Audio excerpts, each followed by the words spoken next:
പറയും. അപ്പൊ നമ്മള് ആ മീൻ എല്ലാം എടുത്ത് വെച്ചിരുന്ന കഷ്ണങ്ങളെല്ലാം എടുത്ത് നമ്മൾ ആ പിന്നെ ചീനിച്ചട്ടിയിലേക്ക് ഇട്ട് മിക്സ് ചെയ്യുന്നു. ഇത് നമ്മൾ പറഞ്ഞല്ലോ ആവോലിയുടെ ഇനത്തിൽപ്പെട്ട മീൻ ആയതുകൊണ്ടും അതിന് ദശയിലേക്ക് പെട്ടെന്ന് മസാല പിടിക്കും. അപ്പം നമ്മൾ ഈ മസാലയൊക്കെ ഒന്ന് ഉരുട്ടി പിടിപ്പിച്ച്.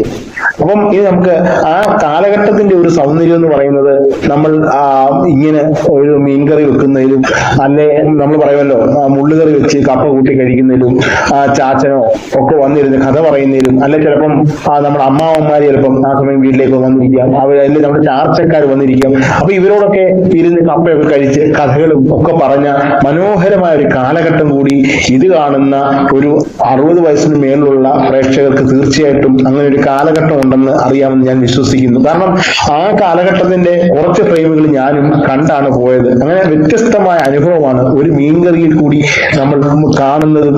നമ്മൾ ഈ മീൻകറിയൊക്കെ വെക്കുമ്പോൾ ആ പഴയ